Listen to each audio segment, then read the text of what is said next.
You are listening to Beyond the Wheel, a podcast about the people and ideas that drive the RV community forward.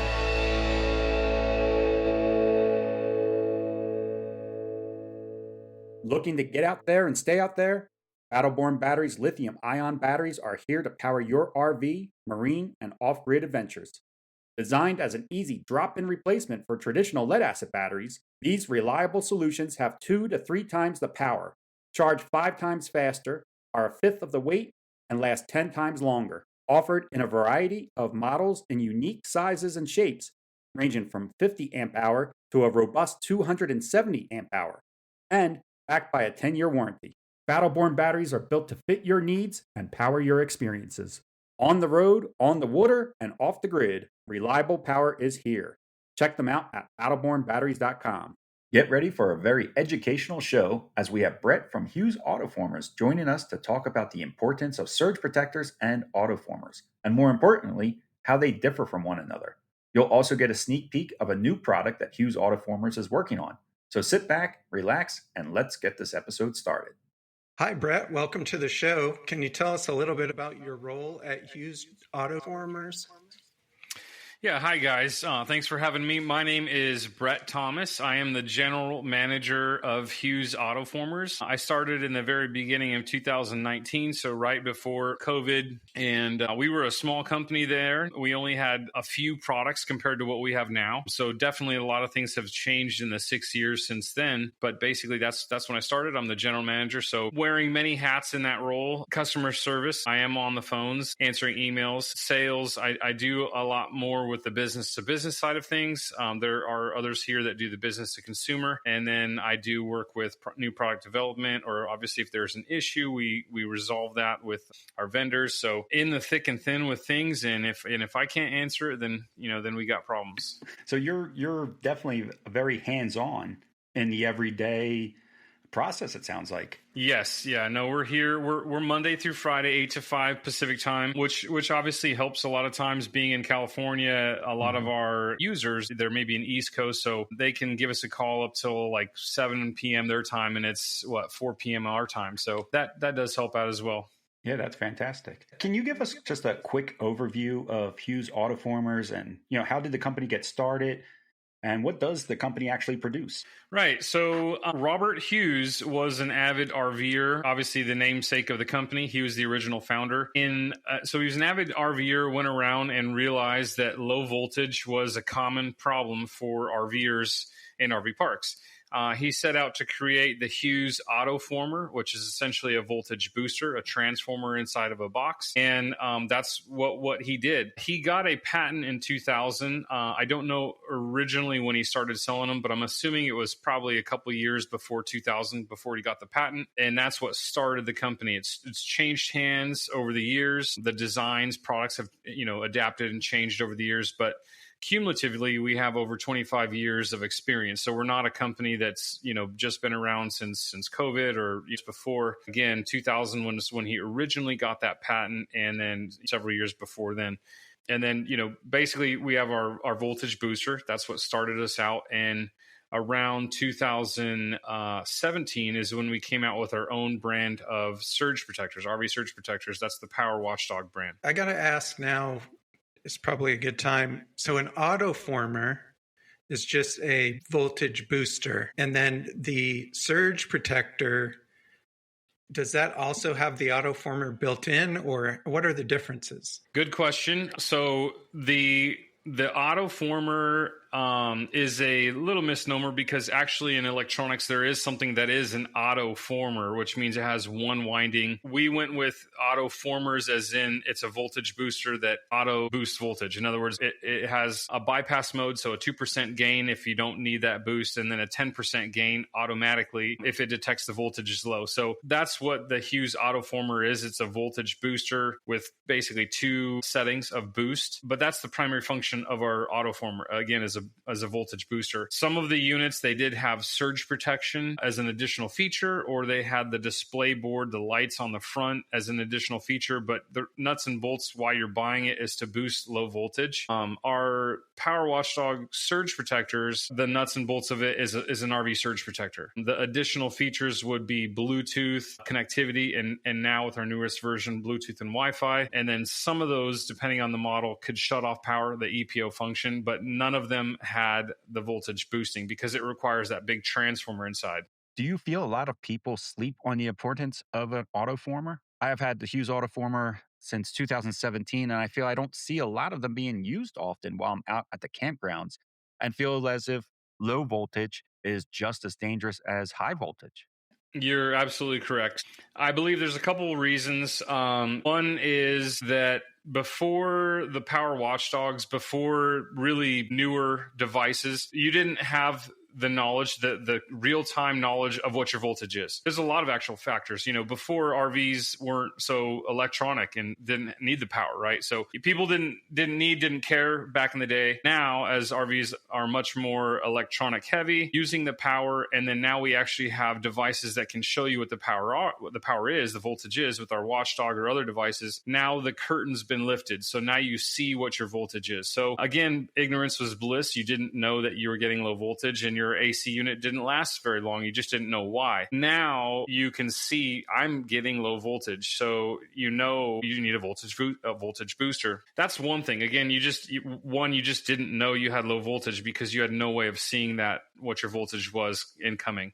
The other thing is they are more expensive. There's a transformer or two for 50 amp. There's a lot that goes into it. Copper is expensive. We did make the Autoformers, assemble them here. So they're not a cheap item, but comparatively they're cheaper than replacing your AC unit. Again, it's still one of those things. It's a higher ticket item, so that naturally is gonna. Some people might hold off until they need to replace an AC unit, and now they're spending more money than they would have if they were preventative. But again, it is a hard pill to swallow. So there's a couple of different things that goes into that. And then you mentioned surges and spikes. That's the other thing too. The big boogeyman in the RV industry is surges and spikes. And obviously they do happen. And again, going with RVs are much more high tech now. Everything's got a computer chip or a circuit board. So the need for a surge protector is greater, but that's the big boogeyman. Everybody hears about surge and spikes and wants a surge protector. Meanwhile, low voltage is that silent killer that you're going to get faced with eventually. So definitely they're equally bad, if you will. I would imagine any RV park can suffer from low voltage. It's not always a sign of a bad grid. Couldn't a lot of RVs being plugged in and everybody using their air conditioners all at once affect even like a good power grid at a campground? No, you're absolutely right. So we can't fault power RV parks. Right? Some of them are old and they probably added to the line that they shouldn't. Obviously the price of copper has gone up exponentially. If they would have done an upgrade 20 years ago, it's much cheaper than now. The price of the wire, digging a trench, labor, installation, everything's gone up. Sometimes they're cheaping out, and I'm not saying that's all of them. But again, that could be part of the problem, right? The wire's too thin, the wire's too long, and that could lend itself to low voltage. But even if, as you mentioned, it's a perfect RV park, it's built to code, there's just physics involved. So that first guy is getting 120 or 121, 122, which is perfect. You want a volt or two above. But you just have physics involved. There's resistance in wire. And as you use power down that run, the guy at the end, so, A is getting a good voltage, B is getting good voltage. Guy Z, he has the prettiest RV spot in the trees or by the river, but he's the farthest one away. So he's going to naturally have voltage drop, and it's just physics. Again, it's not the RV park's fault. There's physics, right? You can't get around it. Park design is part of it. Ideally, there's not too many RVs on your run, and you have a mixture between 30 and 50. They're on different circuits, so there is part of it. But again, if it's just a hot summer day, everybody's using AC, which you need, and you're, again, guy Z down at the end, you're going to have low voltage, and there's no getting around it. So I'm still a little confused now, Brett, and maybe it's just my slow brain, but it sounds like I need For optimization of my power inside of my RV and protection, I need both an autoformer and I need a surge protector. But can I use them both? Yeah, so good question. The Autoformer, again, was the original product that started the company, and then we came out with our own version of surge protectors, the Power Watchdogs. They both are surge protectors, so there is overlap there, but the Autoformer is the only device out there that boosts voltage. It's basically a step-up transformer. The Watchdogs are the only surge protectors that have a replaceable module. Our newer units have Bluetooth and Wi-Fi, so they are two complementary products, not substitutes, but we actually are, drumroll, we actually are coming out with an all-in-one product, and then we should have that very soon. We're going to be calling it the Watchdog Power Center, and so it really will be a combination of our voltage booster and our Wi-Fi watchdog. So it's going to be an all-in-one. It will boost voltage. It will shut off power, Bluetooth, Wi-Fi, replaceable module, also an LCD screen on the front of the unit. So it's going to show your volts in, your output, amp draw, and things like that. Can you go back a little bit and talk about that replaceable module and why that's important? How does that help somebody to be able to replace them? What would you call it? The power module? So this is a good question. The surge module, we use a item called the MOV, metal oxide varistor, and there's multiple of these. Look like giant Advil pills on this board. And they only have 2 wires, so basically like an in and an out. And because there's only 2 wires, you have multiple of these oriented on this board or a module in all the different patterns. So hot to neutral, hot to ground, ground to neutral, ground to hot. When you hear of a surge protector and they say it's 4,800 joules, that's just the cumulative total of all those little MOVs. It's not to say that you have 4,800 joules on one path, hot to neutral. So it's not misleading. That's just the way the industry does it, but you don't get the whole amount on one run. Again, it's split up and divided out. Primarily, they are on hot to neutral because that's assuming where the surge should come from. But these components called metal oxide varistors, it's a solid state component, so there's no battery that's needed to operate it, no brain, nothing that says, okay, turn on now to absorb that surge or spike. It's like a sponge. It absorbs water because of the design of the sponge. This MOV absorbs surges and spikes because of the design, the way it's made. So there's a matrix, there's like metal shavings in this kind of matrix, if you will, with two wires in and out. When your voltage is normal, 120 ideally, this component acts as high resistance. Electricity is lazy, wants to avoid it. Mm-hmm. So it's literally just ignoring it that it's even there. Now, when you have a high voltage surge or spike coming down the line, this component now acts as the path of least resistance. So essentially that surge or spike, it's kind of like taking an off-ramp, goes through the MOV, and essentially it's kind of burning a hole as it's trying to make a connection through that to ground. And when it does that, essentially it's making a hole, if you will. So the next time you have a surge or spike, you can't make a hole where there's already a hole. And that's essentially part of how these MOVs degrade or get used up. So they can only take so many surges or so many spikes, and then it's done. Just like a sponge can only absorb so much water before it's saturated and it's done. So that's how they are finite. Not a bad thing. They work. They are good, but that's just how, the nature of the beast. And so eventually, if you have surges, it's not a time thing. If you don't have surges, they're going to be there for a while. But if you have surges, they'll need to be replaced. And with other brands, when that day comes, if that day comes, you're buying a whole new surge protector. With our brand, you can replace that module. It's pretty easy to do, and you're basically giving your surge protector a brand new life. That's great. Yeah, that's super. Instead of replacing that entire, I think that's amazing. But you said something right there that maybe I misunderstood you, or maybe I just don't have the right understanding. I always assumed, which is always dangerous, that a surge protector is a one and done object or one and done type of component. If it takes a surge and it protects your RV, I always assumed that surge completely knocks out that surge protector, and either you would have to replace your component or replace the entire protector. But it sounded like you said that surge protectors can take a few hits before that time comes. Yeah, correct. And there's a good point I want to make, because this is a big misconception out there, in that people think I have a surge protector, it's going to shut off power. And That's not the case. All of the surge protectors, our brand, other brands that can actually shut off power, they do that by a contactor. So there's a big, it's quite big, 3 inches cube. It's a part that actually physically makes or breaks that contact, right? So if you have a surge protector that's just a base model surge protector, it never actually shuts off power. It absorbs surges and spikes, but it doesn't shut off power. So that's a big thing. People, again, they just think that they have a surge protector, it's going to shut off power. It shuts down the power when you have a surge. Nope, it doesn't shut down anything. It just absorbs it. Think of it as like you have a freeway and you have an off-ramp. The freeway is never shutting down. It's just you're taking an off-ramp or you're not, but that freeway is still there. Again, you have multiple of these MOVs, and it's not a one and done per se. It's hard to explain. If you have a big surge, it could be a one and done. The analogy I use is think of a shield with a level of 100. If you go to it with a bat at a power of 10, you get 10 hits. Power of 50, you get 2 hits. Power of 100, you get 1 hit.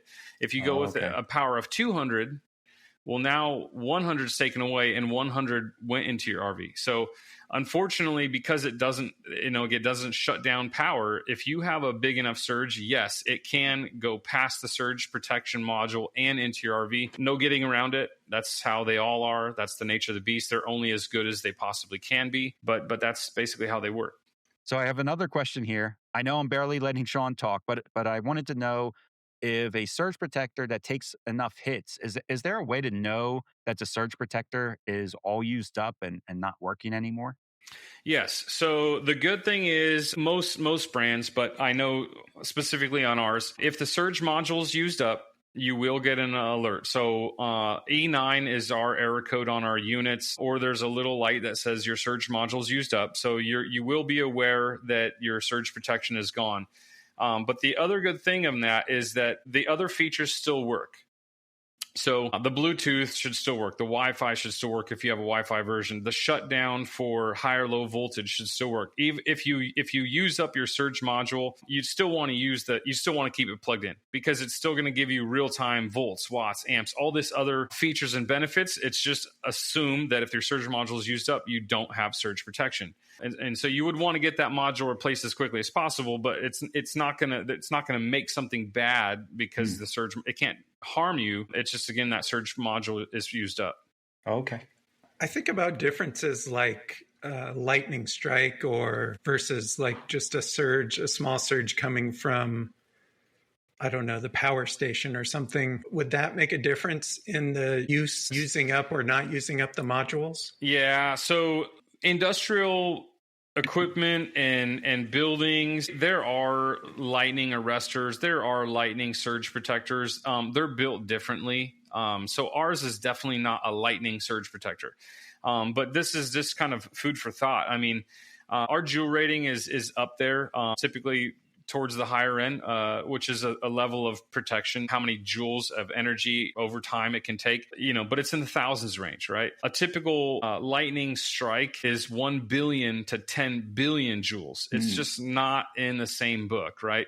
So if you have a nearby or direct lightning strike, I just tell customers, let's hope that no one's hurt, because it's not even in the same book, right? We've had many of our units, or not many, but there's been a couple customers that have called me and told me they had a lightning strike in the ground 10, 15 feet in a tree. A guy sent me pictures and I see a scarring all the way down to the tree, totally split and scarred the tree 20 feet away from his RV. In these cases, a lot of times the Watchdog got took out, right? We replaced the Watchdog, but the guy's RV is fine.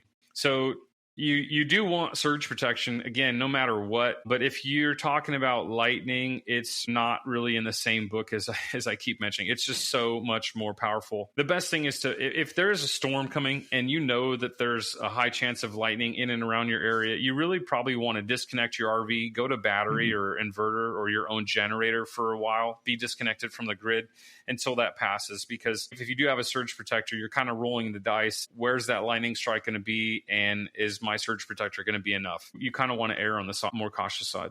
Okay. That's what I was thinking. Yeah, that it might be better to just unplug if there's a lightning or thunderstorms in your area. Then. Yeah. Lightning is its own beast. That's for sure. So going back to your products, you mentioned Bluetooth a couple times. What are some of the things when you connect through Bluetooth? What are some of the things that you can see on your? I guess it's an app. What are you able to see on that app for a Bluetooth connection? So original RV surge protectors, they just sat there waiting for a surge or spike that may or may not come. Not a bad thing. That's exactly what it is. It's a surge protector, just like your computer or TV surge protector at home. Again, sitting there waiting for a surge or spike that may never come. Not a bad thing. That's what it is. But in addition to providing that benefit, our units, like I want to say 2017 when we came out with them, we added Bluetooth to them and then a free app that a user can download. And now they're going to get real-time data, volts, watts, frequency, amp draw, and faults. There's a default detected. So it's sitting there waiting for a surge or spike. Again, the module is replaceable, but it's also giving you that real-time benefit, something that you can use. So 30 amp RVs, it's not hard to go more than 30 amps. Mm-hmm. You know, everything the RV's built with, plus every phone charger and laptop you plug in, you're counting against that 30 amps. It's not hard to get there. Yep. So at least now with the app, you can pull it up and see, oh, I'm at 26, 27 amps. Honey, don't turn on your hair dryer. You know, we're going to go over 30 amps. So now you can be proactive versus reactive. You know, I got to turn some things off, or I'm going to go over 30 amps. If you have a 50 amp RV and you see in real time on your app, you know, line 1, line 2, you're drawing heavy on one leg, you can move some things over to the second leg and, you know, kind of balance it out a little bit. With watts, watts is real-time power use that you're using at that moment. You know, i.e., you have a 100-watt light bulb, you turn on the switch, it shows 100 watts. But generally, when you're connected to AC power, you don't really care. You're going to use as much power as you need. But if you were on a generator or an inverter that can only output so many watts, now you may care to see how many watts you're using. Yeah. If your inverter is only rated for like 3,200 watts, you can, you know, keep track before you go overload. Or on the opposite side of that, if you want to get an inverter or a solar system, you know, you have a Watchdog, turn on A, B, C, D, and E. Oh, this is how many watts I'm using. Now you go to the dealer. I need a generator that can do this, or a solar system that can accommodate this many watts. So again, how the customer uses that data is mind blowing. And I mean, it's just as various as the uses out there, but now they have it in their hands. So volts, watts, frequency, any of the fault codes, so reverse polarity, open ground, open neutral, you're going to get that in real time on your phone. That's great. And I think a lot of people will, I'm going to use the term sleep on again, is the frequency. The fact that it can read frequency, I think is a huge deal. Air conditioners, microwaves are very frequency reliant, I would say. And, you know, they're looking for a good, pure sine wave. If your frequency is too high or too low, wouldn't it hurt these high dollar appliances? I think this is the first time I've heard of a surge protector being able to read frequency. Yeah, you'd hope, you know, in the US, obviously we use 60 hertz. And I know the power grid, this is my brain. I read all these crazy things. Because there's multiple grids all feeding into one grid, multiple power stations all feeding into one grid, they have to really nail that frequency down very, very small. There's only a very small margin of error. So it should be around 60, give or take.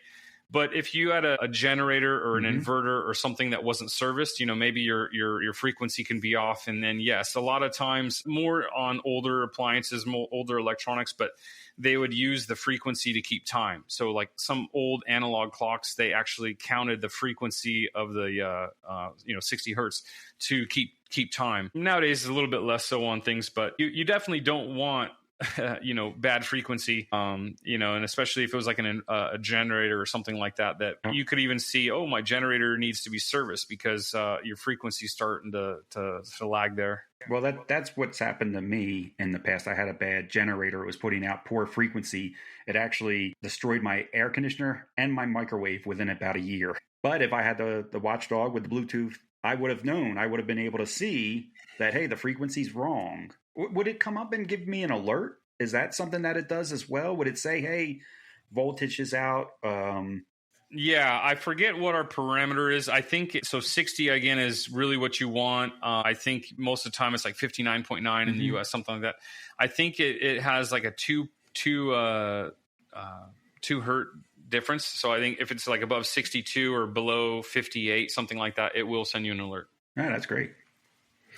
I have a question related to 30 amp versus 50 amp. So let's say like I have a 50 amp fifth wheel, but most of the time I plug into 30 amp because the 50 amp is only for a second AC unit. So I don't really need it because we don't use that second AC unit. But if I had a 50 amp surge protector, could I just use a dog bone and plug into that 30 amp outlet, or would that cause issues? Would it be better to have a 30 amp for those situations? We do get this often, and I always tell customers, go with the male plug on your RV. Essentially, that's kind of what your RV is.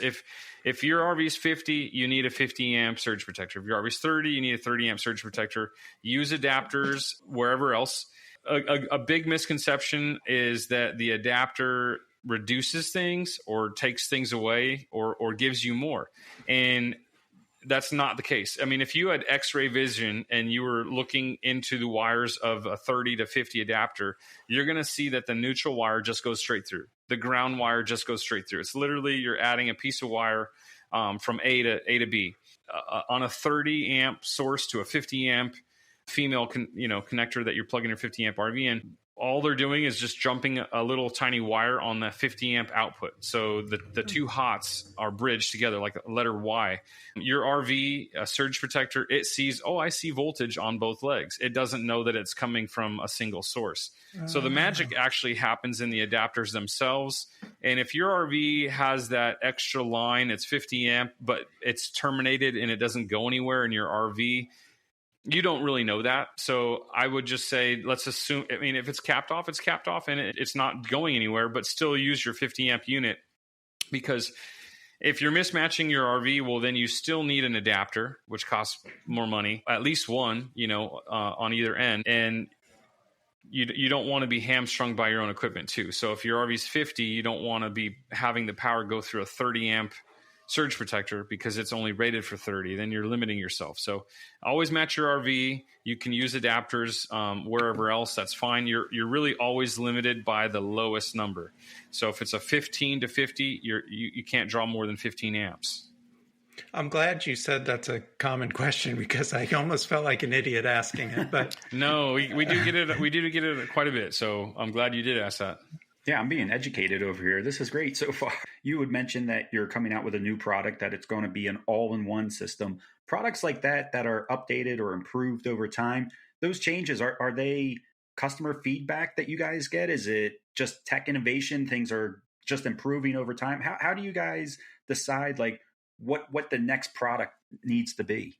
Very, very good question. So, I mean, again, going back to Robert Hughes, he was an innovative guy. I never met him. This is before my time, but he realized there was a problem, low voltage, set out to create the Hughes Autoformer voltage booster, got a patent. That is kind of like the mantra of our company. We're very innovative in that regard. Basically, our current owner, Pat, when he took over, he had the idea, the surge module is the part that goes out. Why throw away the whole unit when you can replace the part that goes bad? So really is what made us unique. We have a patent. And then in addition, it's the Bluetooth, right? So it's giving you that real-time feedback. So we got a patent on that. Again, why have a surge protector that is a one and done when you can replace the module? We have another product, our power inlets, which is just a replacement power inlet that goes on the side of your RV, your twist lock connector, but it has a built-in circuit analyzer. So if you connect to a pedestal that has an open ground, it's going to show a red light. We have a voltmeter that you plug into an AC outlet that changes color if your voltage is good and bad. So we've really they're not gimmicky. I mean, they serve a function, they serve a purpose. And again, a lot of times, if you just don't know your voltage, you don't know you have a problem. So if you don't have any of these things, it's, ignorance is bliss. You're messing things up, but you're not unaware of what's causing it. So we see problems that are there on the front end, and we come up with products to address that. On our recent Wi-Fi second generation Watchdog units, we came out with the original ones about 8 years ago. So we took really 8 years worth of customer feedback. I mean, it's kind of one of those things that's weird. We were one of the first ones, if not the first one, to have Bluetooth on our Watchdog. So you're going to get that real time data. But from day one, people are like, "Oh, this is great. This is Bluetooth." Oh, wait, it's only Bluetooth. And then you immediately realize that you have to be in Bluetooth range. So from day one, you create something great, but from day one, you also realize there's a limitation. So we added the Wi-Fi. So now you do have that. There's more that has to be set up correctly, but now you do have that remote connectivity option. People didn't really like the lights up too bright, the dog's face. So we have a dimmer. You can dim down the face. So we do take customer feedback and put that into play when we're coming out with a new product. And then our all-in-one, the Watchdog Power Center that's coming out. I mean, again, that's really, it's a combination of the best units that we have. So it kind of, and there's supplemental, right? A voltage booster and a surge protector. So by nature, we're going to put them together. But yeah, we do take customer feedback very seriously. We're a small company, so we can easily adapt that. And somebody has a really cool idea, we can put that into play much easier than a big company with 10 different bosses. Oh, okay. Very cool. When you have a surge guard, yours, for instance, how long, what kind of testing goes into those? And how do you determine what's the product life of one of those? So all of our units we use Intertech. It's a testing company to test them, and they're going to be tested to UL standards or CSA. So UL is a testing laboratory, and they also make their own tests. You always hear UL this, UL 1449. UL 1449 is the specific code for surge protectors to be, this is the test that they're supposed to meet. There are different versions, surge protection device 1, 2, and 3. This one's like a computer surge protector directly attached to your computer. This is a surge protector 2 that's, to your home so there's different classifications, but we do get our products certified. We do use beta testers, and with UL and a lot of these other certification processes, the end unit needs to be certified, but a lot of times the components themselves need to be certified as well. So you'll see the female or male end the plug says UL listed or whatever. So, the male and female ends are certified. The plastic body has to be fire retardant. It only burns at this rate. The MOVs are tested. Basically, the whole unit is tested as a whole. Components are tested themselves. So there's a lot of testing, but yeah, we're definitely the new units, the Watchdog Power Centers, as we speak, they are being tested. And on a side note, we're actually talking with them to do advanced life cycle testing. So you pay extra to have them basically ruin some samples. If we do this, vibration or heat or UV exposure, salt spray, it mimics the conditions somebody might see out in the field over many years. But we do that to see when and if and how they'll fail to address that. That's pretty cool that you guys are even doing elemental weather tests like rain or the heat out in Phoenix to simulate real world uses. I didn't even think about the fact that plastic has to have a burn or be fire rated. Yeah, there's a lot that goes into it. I'm actually, I know you can't see me, but I have I got the test report right here. So we're choosing which design, which tests apply, right? So under load, what temperature range, water intrusion, salt spray. Being that these products are sold all over the United States, you have people, Alaska or Maine. Obviously, it's much colder in the wintertime, and you got people going to the river in Arizona where, it's 120. So they need to hold up. So that's what we're doing. So I know that you're on the show here and you're educating Sean and I, but how do you get the education out to the public, especially with new RVers? Well, I mean, we've been here for a while. We are based in California, and like I mentioned, Pacific time. So anybody wants to give us a call, they can do that. Our website, we do have a website. We do have a Facebook. We do have the YouTube videos. So we do produce a lot of videos.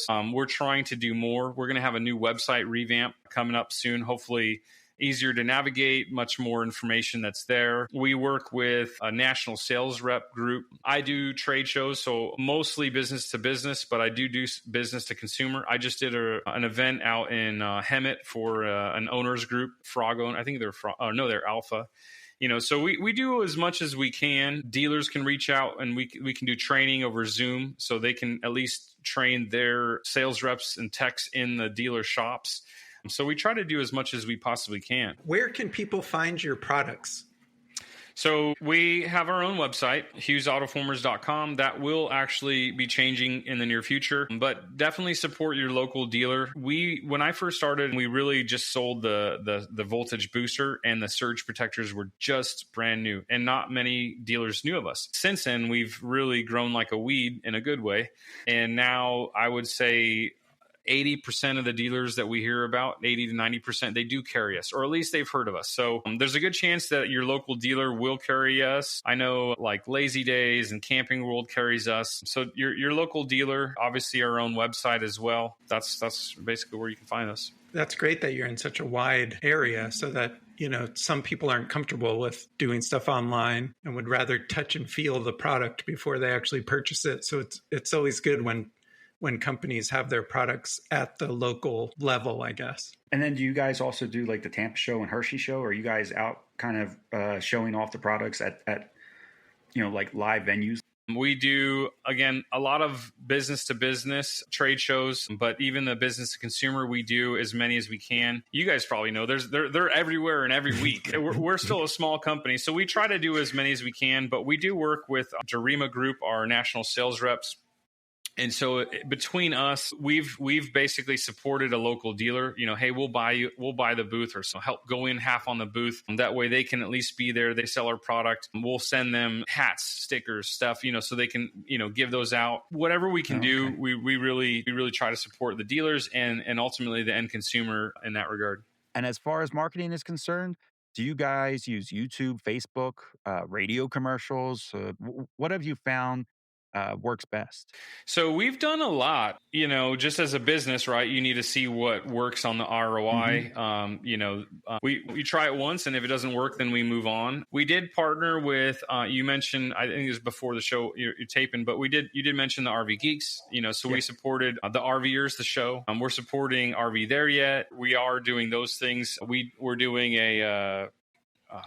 I'm drawing a blank here. Mm-hmm. But we're doing many different things, and then YouTube for sure, social media, we have our Facebook page. So we do all those things as much as possible. And we try to do a good mix. We're still published, we still have print ads in your business to business magazines. Mm-hmm. We've done business to consumer when it was motorhome and trailer life magazine. Yeah, now I think it's Good Sam or something, but we do those things as well.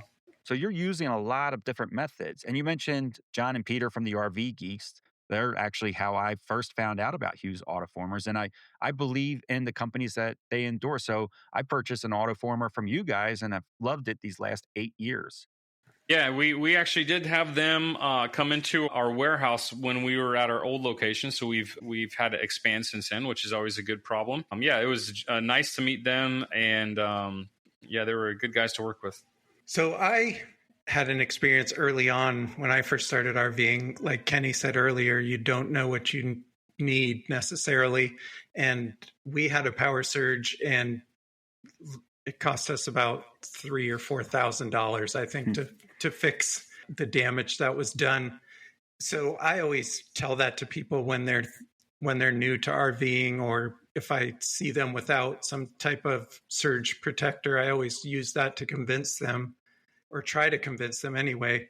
What would you say, like in a 30-second kind of spiel, to someone who was on the fence about getting some type of surge protection for their RV?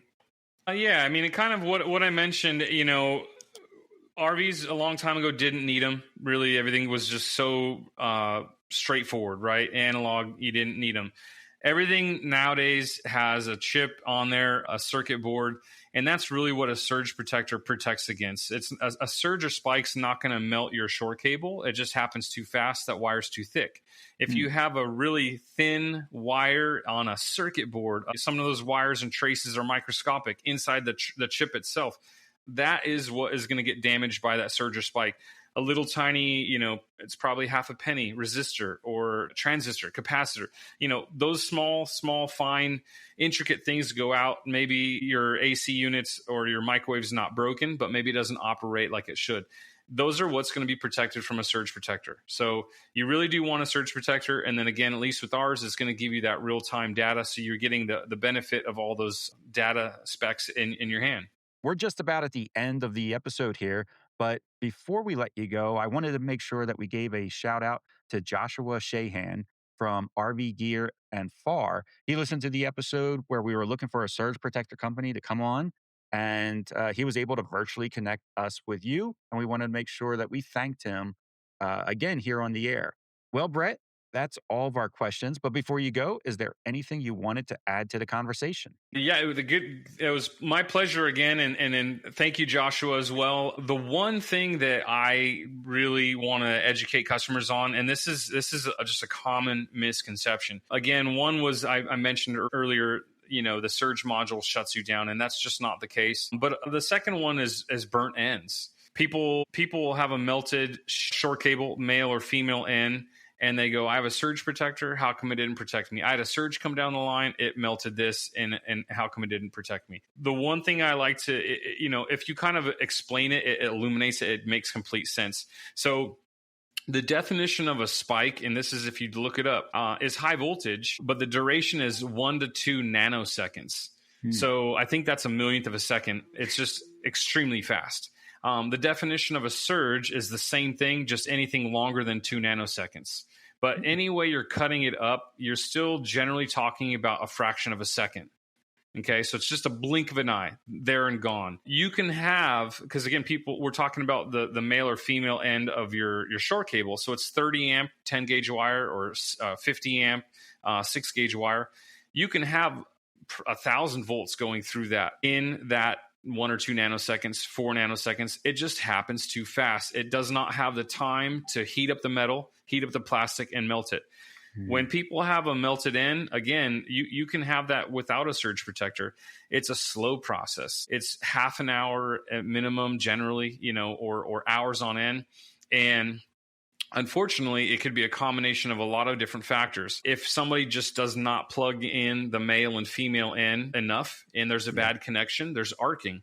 Just like you pull the plug out of the wall on your vacuum, you see that blue spark. That's plasma. That's lightning. So if there is a gap and you have that electricity arcing across, that's plasma. It's hot. It's going to heat up. It's going to get warmer and warmer and warmer, and you're going to have a runaway effect till it melts.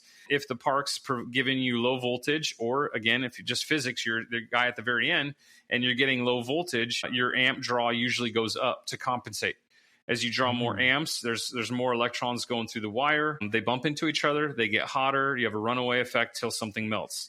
You have a male end. The blade is dirty or oxidized, corroded. You have a layer of resistance where the electrons have to try to work harder to get through. You have heat and resistance, and it builds up. A bent male blade, So and you can have all those factors all at once.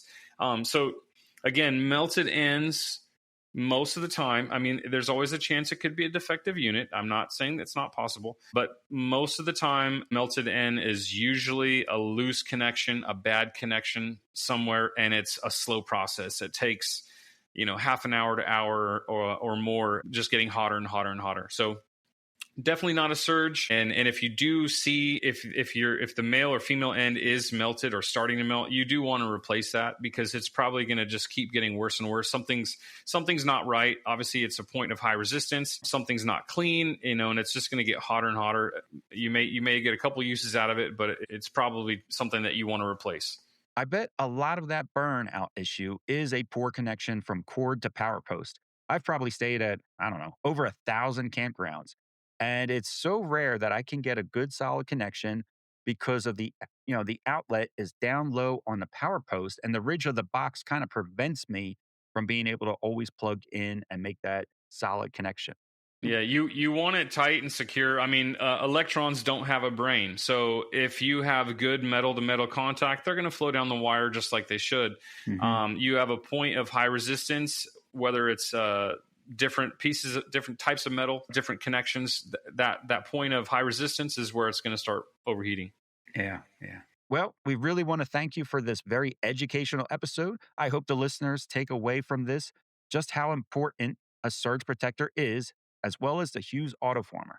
Thanks again, Brett. My pleasure, Sean. My pleasure, Kenny. It was great to be on, and thank you for having me. That wraps up this episode of Beyond the Wheel. A big thank you to Brett at Hughes Autoformers for shedding light on what goes on behind the scenes to protect our RVs from power issues we rarely think about until it's too late. Whether you're a weekend warrior or a full-time RVer, having the right gear in place can save your trip and your RV. If you're ready to upgrade your power protection or just want to learn more, check out Hughes Autoformers through the links in our show notes. As always, if you enjoyed today's conversation, don't forget to subscribe, leave a review, and share the show with your fellow traveler. We also want to thank our sponsor, Battleborn Batteries. We couldn't have the show without their support, and we really love their product. So if you get a chance, go to the link in our show notes and check out what Battleborn Batteries has to offer. And until next time, safe travels. Looking to get out there and stay out there? Battleborn Batteries lithium-ion batteries are here to power your RV, marine, and off-grid adventures. Designed as an easy drop-in replacement for traditional lead-acid batteries, these reliable solutions have 2 to 3 times the power, charge 5 times faster, are a fifth of the weight, and last 10 times longer. Offered in a variety of models in unique sizes and shapes, ranging from 50 amp hour to a robust 270 amp hour, and backed by a 10-year warranty. Battleborn batteries are built to fit your needs and power your experiences. On the road, on the water, and off the grid, reliable power is here. Check them out at battlebornbatteries.com. With the complexity of all the systems in an RV, I always say it's not if something's going to break, but a matter of when is something going to break. That is why I think an extended warranty for RVs is so important. We first interviewed wholesale warranties back in 2019 and immediately became impressed with how their policies worked, such as you can take your RV to any licensed repair shop, including mobile repairs. They also have personalized service plans, making sure you are getting the right policy for your needs. And if you think your RV is too old for a policy, you might be surprised to hear that RVs up to 20 years old can still be approved for a policy. That is more age lenient than most RV parks I've stayed at. Go to wholesalewarranties.com/beyond the wheel or click the link down below in our show notes to get your free quote today.